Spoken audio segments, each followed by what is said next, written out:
نحمده ونصلي ونسلم على رسوله الكريم اما بعد فاعوذ بالله من الشيطان الرجيم بسم الله الرحمن الرحيم الصلاة والسلام عليك يا سيدي يا رسول الله وعلى آلك وصحبك يا سيدي يا حبيب الله۔ درس عقائد اہل سنت میں آج کا پہلا یہ ہے کہ والعرش والکرسی حق کما بینا فی کتابہ، عرش اور کرسی یہ دونوں حق ہیں کیونکہ ان دونوں کا ذکر اللہ رب العزت نے اپنی مقدس کتاب قرآن حکیم میں فرمایا ہے۔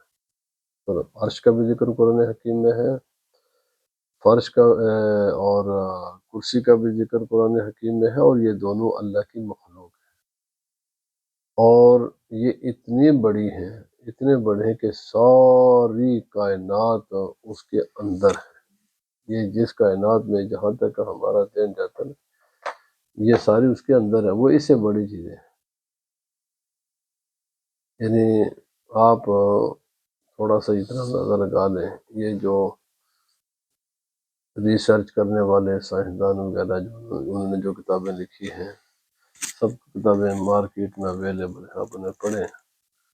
جہاں تک وہ کہتے ہیں ہمارا علم ہے، جہاں تک ہم پہنچے وہ یہ ہے کہ ایسی چیزیں ہیں کہ ایک سرے سے دوسرے سرے تک جانے کے لیے انسان سفر کرے کیسے؟ لائٹ کی سپیڈ سے۔ لائٹ کی سپیڈ کیا ہے؟ 1,86,000 میل پر سیکنڈ۔ یہ سپیڈ کے ساتھ سفر کرے نا تو ایک سرے سے دوسرے سرے تک پہنچنے میں ملین سال لگتے ہیں، ملین سال لگتے ہیں۔ ایک ایسے چیزیں موجود ہیں اس اوپر کی کائنات میں، ایسے اجسام موجود ہیں، تو وہ عرش اس سے بھی بڑا ہے۔ کرسی اور یعنی کرسی عرش کے اندر ہے اور عرش اس سے بھی بڑا ہے، تو آپ اندازہ لگا نا یہ جو معلوم کائنات ہے جہاں تک انسان پہنچا ہے، یعنی اس کے علم میں جو چیزیں آئی ہیں، اگر وہ اتنی بڑی ہیں تو ان کی وسعت کا کیا اندازہ ہوگا۔ اب انسان خود ہی، اسی لیے ہم کہتے ہیں اللہ کی مخلوق میں غور و فکر کرو، انسان کو اپنے مرتبے مقام کا پتہ چل جائے۔ ہم ہیں زمین پر، اور یہ زمین کے کتنے حصے میں ہم رہتے ہیں۔ مثلا اگر ہم صرف کمپیئر کریں نا زمین ہی سے، تو زمین کے اندر ہمارا اتنا بھی وجود نہیں ہے کہ جتنے ایک نقطے کا وجود ہو، اس سے بھی چھوٹا ہے۔ تو قبر کس بات کا بھائی؟ اللہ کے بندے، زمین کی تو اس کائنات کے سامنے وہ حیثیت بھی نہیں ہے جس کے اوپر سارے کائنات کے انسان رہتے ہیں، کیونکہ انسان اور یہ سارے جانور وغیرہ، یہ ساری چیزیں، انسان، یہ سارے جانور، چرند پرند، زندگی صرف زمین پر ہی ہے، زمین کے علاوہ کہیں زندگی نہیں ہے، زندگی صرف زمین پر ہی ہے۔ جب اتنی زمین کے مقابلے میں آپ کا وہ کوئی وجود نہیں ہے تو ساری کائنات کے تکبر کس چیز کا ہے؟ بس انسان تکبر کرتا ہے، پہلے اپنے آپ کو تو سوچ تو ہے کیا ہے، یہ تو غور و فکر کر، اچھا پھر بھاگتا ہے انسان اس دنیا کے پیچھے۔ کیا تو اس دنیا کو حاصل کر لے گا؟ وہ بھائی نہیں کر سکتا، چھوٹی سی زمین کو تو نہیں حاصل کر سکتا۔ دنیا کے کتنے بڑے بڑے ملک ہیں، کتنی بڑی آبادیاں ہیں، اربوں میں ہے آبادیاں، اربوں انسان ہیں، وہ مل کر بھی نا ابھی تک دنیا کی جو ہے یہ جو کارآمد زمین ہے، میں یہ عرض کرتا ہوں یہ جو زمین ہے نا کارآمد، وہ ٹوٹل 7% ہے۔ 7% کو بھی ابھی انسان استعمال نہیں کر سکتا۔ یہ سارے 8 ارب آبادی ہو چکے نا انسان کی، اس 8 ارب انسان مل کر بھی زمین کے ابھی 7% کو نہیں استعمال کر سکا۔ ابھی بہت سی ایسی زمین کارآمد ہے، انتہائی مفید ہے انسان کے لیے، لیکن انسان استعمال، کیونکہ وہ بڑی ہے، انسان چھوٹا ہے۔ 8 ارب انسان مل کر بھی اس کو کچھ نہیں کر سکے۔ یہ زمین 7% ہے، وہ بھی بڑی ہے اس انسان سے، تو اللہ کے بندے بھاگتا کس چیز کے پیچھے؟ اللہ کے بندے تکبر کس بات کر کرتا ہے؟ او بھائی جتنا اللہ نے دے دیا اس پر صابر شاکر ہو جا، لالچ بھی چھوڑ دے، تکبر بھی چھوڑ دے. کیوں؟ یہ اللہ نے نعمتیں اور کنجوسی بھی چھوڑ، اس لیے کہ یہ خدا نے کائنات بہت بڑی بنائی ہے، بہت ہی بڑی بنائی ہے. کار آمد زمین 60% کو بھی ابھی انسان تقریباً نصف استعمال کر سکا، 8 ارب انسان مل کر، آدھی ابھی بھی باقی ہے. پڑھیں کتابیں. کنجوسی کس بات کا؟ یہ اللہ کی نعمتیں تمہیں ختم کرے ہوں گی تیری کنجوسی کرنے سے. اللہ تعالیٰ نے نعمتیں بہت زیادہ بنائی ہوئی ہیں. دو کنجوسی کر کے کچھ بھی نہیں کرے گا. اللہ کے بندے اپنی عاقبت کو تباہ کرتا ہے. جو اللہ نے نعمتیں عطا کی ان کو خرچ کر. تیرے خرچ کرنے سے خدا کی نعمتوں میں کوئی کمی نہیں آئے گی. اس نے، میں نے عرض کر دیا، ابھی تو 93% الگ ہے جو معدنیات پر مشتمل ہے. میں وہ 7% وہ زمین ہے جو کارآمد زمین ہے جہاں کاشتکاری وغیرہ ہو سکتی ہے. معدنیات وہ 93% زمین الگ ہے جو صرف معدنیات میں پر مشتمل ہے. کہ کیوں کنجوسی کریں؟ کیوں تکبر کریں؟ کیوں لالچ کریں؟ ایک کا بھی فائدہ نہیں ہے. تکبر کا فائدہ اس لیے نہیں ہے کہ یہ کائنات اتنی بڑی ہے کہ تیرے وہم و گمان سے بھی بڑی ہے. جب اللہ نے اتنی بڑی کائنات تو کیا کرے گا تکبر کر کے؟ آپ نے، اللہ پاک نے فرمایا زور کے ساتھ پیر مارنا میری زمین پر، پھاڑ دے گا تم پاؤں کو؟ نہیں پھاڑ سکتا. سر اونچا کر، میرے پہاڑوں سے اونچا کر لے گا؟ نہیں کر دے گا. نہ تو اپنے سر کو میری مخلوق سے اونچا کر سکتا ہے، نہ پاؤں کے ساتھ میری زمین کو تو پھاڑ سکتا ہے. تو خواہ مخواہ اس دماغ میں تکبر بٹھانے کا مقصد کیا ہے؟ بندہ ہے تو بندہ بن کر رہے. دوسری بات ہے کنجوسی. بھائی تیری کنجوسی سے میری نعمتوں میں کوئی اضافہ نہیں ہوتا. یہ ساری کائنات، چرند پرند مچھلیاں، یہ ساری کائنات پہ میری نعمتیں استعمال کریں نا، میری نعمتوں کو تم ختم نہیں کر سکتے. یہ بہت میں نے اتنی بنا دی ہیں، اتنی کچھ میں، اور یہ وہ میں نے ابھی عرض کر دیا، اس کا رپیٹ کرنے کا فائدہ نہیں. کنجوسی کر کے کیا کرے گا؟ اچھا دوسری بات ہے لالچ کر کے کیا کرے گا؟ یہ ہے ہی بڑی ہے، ہزاروں اربوں کی آبادیاں مل کر بھی کچھ نہیں کر سکتے. تو یہ کیا کرے گا لالچ کر کے؟ لہذا تیرا کام ہے اللہ کی بندگی کرنا، تیرا کام ہے اللہ کا بندہ بن کر رہنا. تو اللہ کا بندہ بن کر رہا ہے، باقی کام چھوڑ دے. تو یہ تیرے بس کی باتیں ہی نہیں. کسی بھی طرف سے تو چلا جائے نا، کسی بھی زاویے سے، یہ تیرے بس کی باتیں نہیں ہے. یہ خدا نے کائنات بہت بڑی بنائی ہے. وَهُوَ جَلَّ وَعَلَا مُسْتَغْنٍ عَنِ الْعَرْشِ وَمَا دُونَهُ. اللہ رب العزت نہ عرش کا محتاج ہے، نہ کرسی کا محتاج ہے، نہ زمین کا محتاج ہے، نہ آسمان کا محتاج ہے، نہ کسی کے محتاج ہے. اس کو کسی کی بھی ضرورت نہیں ہے. یہ اس نے اپنے لیے نہیں کائنات بنائی، وہ کسی کا محتاج نہیں ہے. یہ نہیں جیسے یہاں پر یہ وہابیہ کہ کچھ لوگ کہتے ہیں جی اللہ عرش پر، او بھائی اللہ کے بندے، عرش مخلوق ہے. تو جب عرش نہیں تھا تو پھر خدا کہاں تھا؟ بچوں کو یہ غلط باتیں پڑھاتے ہیں اللہ ہر جگہ موجود ہے. اور میرے یار اتنا تو کامن سی سینس بات ہے نا. اور یہ کفریہ لفظ اللہ ہر جگہ موجود ہے. جب جگہ نہیں تھی تو پھر خدا کہاں تھا؟ جگہ تو سب کے سب مخلوق ہے. عرش بھی مخلوق ہے، کرسی بھی مخلوق ہے، آسمان بھی مخلوق ہے، زمین بھی مخلوق ہے. اگر کہیں اللہ ہر جگہ میں، تو جب جگہ نہیں تو پھر کہاں تھا؟ اس لیے یہ نہیں، کوئی جگہ خدا کی علم اور قدرت سے باہر نہیں ہے. یہ نہیں کہ اللہ ہر جگہ موجود ہے. نو بھائی، یہ بات غلط ہے، کفریہ لفظ ہے یہ. اللہ تعالیٰ مکان، یہ بے نیاز ہے. زمانے کا بھی خالق وہ ہے، مکان کا بھی خالق وہ ہے. نہ وہ کسی جگہ میں ہے نہ کسی وقت میں ہے، کیونکہ زمانے کو بھی پیدا اسی نے کیا ہوا ہے اور جگہ بھی پیدا اسی نے کی. جب نہ زمانہ تھا اور نہ یہ جگہ تھی تو پھر کہاں تھا؟ یہ کہتے ہیں جی اللہ عرش پر ہے، چیر چیر کرتے ہیں اللہ کے وزن سے، استغفر اللہ معاذ اللہ.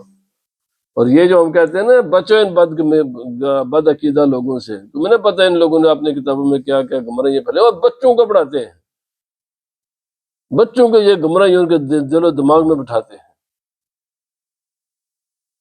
ہمارا عقیدہ یہ ہے اہل سنت و جماعت کا کہ اللہ رب العزت تمام چیزوں سے بے نیاز ہے. اور اللہ تعالیٰ عرش پر نہیں ہے، جو وہاں پر وہ متشابہ آیت ہے. ہمارا جو جو خدا کی مراد ہے وہ برحق ہے، جو ہم سمجھتے ہیں وہ معنی بنتا نہیں ہے۔ یہ متشابہ آیات میں سے ہے جو قرآن پاک میں ہے، اور اس کے پیچھے پڑھنا خود خدا نے منع فرمایا ہے کہ ان ایسے آیات کے معنی سمجھنے کی کوشش نہ کرو، تم سمجھ نہیں سکو گے۔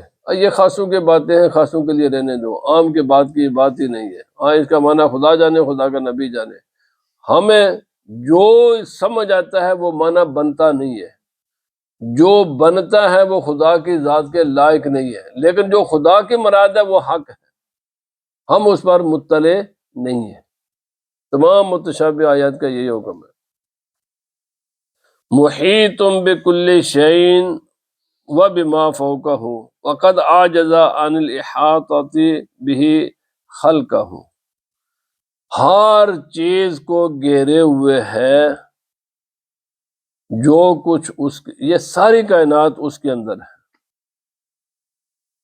اور جو اس کے اوپر ہے سب کچھ اور اللہ رب العزت نے اپنی مخلوق کو عاجز کر دیا ہے کہ اس کے مخلوق کا کوئی احاطہ کر سکے، یہ جان سکے کہ اس کا عرش کا آخری کنارہ کدھر ہے۔ یہ مخلوق عاجز ہے۔ انسانی تاریخ میں یہ جس وقت میں ہم گزرے نا، اس سے زیادہ ترقی کبھی نہیں ہوئی، اور یہ بھی یہی کہتے ہیں کہ بھائی ہمارے بس کی بات نہیں۔ اب سب کہتے ہیں ہم نے وہ ابھی یہ مار پر جانے کے لیے کیا کچھ بیچارے پاپڑ بیل رہے، کتنی ہیوی دوربینیں لگائی ہیں، اس کے باوجود آخر کار یہ کہتے ہیں کہ یہ انسان کی بس کی بات نہیں۔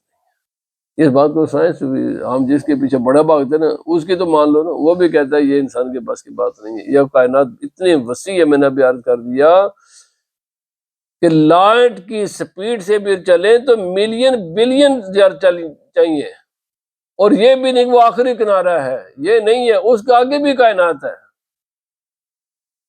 یہ بھی نہیں کہ بس ملین سال کے بعد یا بلین سالوں کے بعد وہاں پہنچ جائیں گے وہ تو آخری ہے، فرمایا نہیں، وہ کہتے ہیں اس کے بعد بھی ہے پر ہمیں پتہ نہیں۔ یہی عقیدہ اہل سنت و جماعت ہے۔ کوئی بھی مخلوق اللہ رب العزت کے اس کائنات کے احاطہ نہیں کر سکتے، اور اللہ کے علم کا کوئی احاطہ نہیں کر سکتا، اس کی قدرت کا کوئی احاطہ نہیں کر سکتا۔ اللہ رب العزت کا علم بھی غیر محدود ہے، خدا کی قدرت بھی غیر محدود ہے، اور اس کی مخلوق ہے تو محدود ہے مگر ہماری نسبت سے غیر محدود ہے، ہم نہیں اس کا آخری کنارہ تلاش کر سکتے۔ وہ خدا اللہ رب العزت کے اعتبار سے محدود ہے، وہ جانتا ہے میری ساری بڑی پر انسان کوشش بھی کرے نا اس کا آخری کنارہ نہیں تلاش کر سکتا۔ وَنَقُولُ بِأَنَّ اللَّهَ اتَّخَذَ إِبْرَاهِيمَ خَلِيلًا وَكَلَّمَ اللَّهُ مُوسَىٰ تَكْلِيمًا ایمان و تصدیق و تسلیما۔ ہمارا یہ بھی ایمان ہے کہ اللہ تعالیٰ نے حضرت ابراہیم علیہ السلام کو اپنا خلیل بنایا، حضرت موسیٰ علیہ السلام کو کلیم اللہ بنایا، اور باقی رسول اللہ صلی اللہ علیہ وسلم یہاں تو نہیں ہے، لیکن آپ نے خود نے پسند فرمایا مجھے اللہ نے اپنا حبیب بنایا ہے، لیکن یہ ان معنی میں نہیں جو ہماری سمجھ میں آتے ہیں۔ یاد رکھیں یہ عقیدہ ہے۔ خلیل کا معنی ہوتا ہے دوست، دوست اس کو کہتے ہیں کہ جس کی طرف دل کا ملان ہو، تو خدا تعالیٰ تو جسم سے ہی پاک ہے، اللہ تعالیٰ تو دل سے ہے ہی پاک ہے، پھر ہم کیسے سمجھیں کہ خلیل کا معنی کیا ہے؟ جو ہم سمجھ سکتے ہیں، ہم تو قیاس کریں گے اپنے دل پر کہ ہمارا دل جس طرف مائل ہوتا ہے وہ ہمارا دوست ہوتا ہے، جس سے نفرت کرتا ہے وہ ہمارا دشمن ہوتا ہے۔ اور اللہ رب العزت کا دوست اور دشمن کا وہ معنی نہیں ہے جو ہمارے ذہن میں آتا ہے۔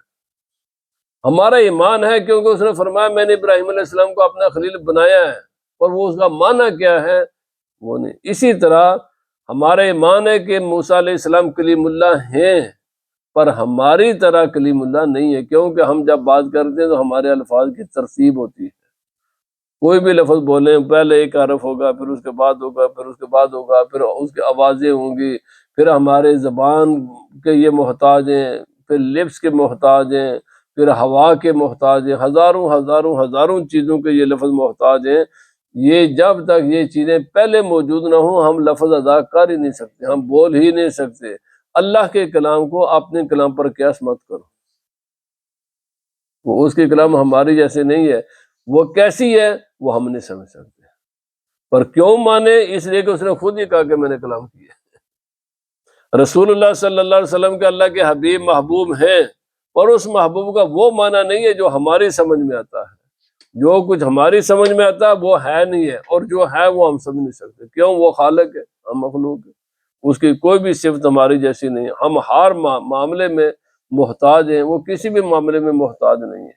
ہماری ہر چیز اس نے پیدا کی ہوئی ہے، اس کی کوئی بھی صفت اس کی پیدا کردہ نہیں ہے، وہ اس کے سب اپنی صفتیں ہیں، ذاتی صفات ہیں۔ تو اس لیے جو کچھ قرآن و سنت میں بیان ہوا ہے، اور جو کچھ انسانی عقل سمجھتی ہے اللہ رب العزت کی صفات کو، وہ سب کے سب برحق ہے، لیکن ان میں سے ایک بھی صفت ایسی نہیں ہے کہ جس کو ہم اپنے آپ پر قیاس کریں۔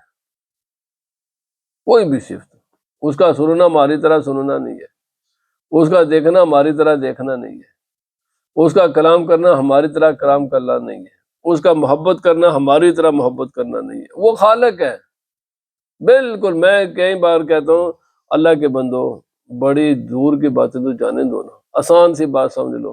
روزانہ آپ ہزاروں کروڑوں چیزیں بناتے ہیں نا، ایک چیز مجھے بتا دو کہ بنانے والا اور بننے والی سیم ہو۔ بات میرے کو سمجھے؟ کوئی بھی کائنات میں چیز ہم روزانہ بناتے ہیں نا، ایک چیز ہے جو بنی ہے، ایک ہے بنانے والا۔ جب بننے والے اور بنانے والا اس دنیا میں سیم نہیں ہے، تو ساری کائنات کا بنانے والا اور بننے والے سیم کیسے ہو سکتے ہیں؟ مطلب یہ ہے کسی انسان نے بنائی ہے نا، جو بنانے والا بالکل اس کا اپوزٹ ہے، اور یہ بالکل اس کا اپوزٹ۔ جو یہ ہے وہ نہیں ہے، اور جو وہ ہے وہ یہ نہیں ہے۔ تو جب دنیا میں یعنی کریٹر اور کریٹڈ سیم نہیں ہو سکتے، تو یہ ساری کائنات میں کریشن کیسے یہ آپس میں ایک دوسرے سے کیسے میچ کریں گے؟ یہ ایمان ہی لانا، بس اتنے ہی ہم یہ ہاں یہ ہے اس کا بنانے والا ہے، یہ بالکل ہے، یہ حق ہے، یہ خود بخود نہیں بن گئی۔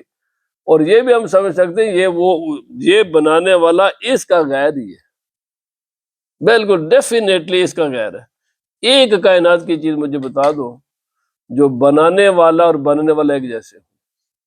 کائنات میں جب یہ دنیا میں چیزیں بنانے والا اور بننے والی چیزیں ایک دوسرے کی غیر ہوتی ہیں، تو ساری کائنات کا بنانے والا اور بننے والے بھی ایک دوسرے کے غیر ہیں، وہ اپوزٹ ہیں آپ ایک دوسرے کے۔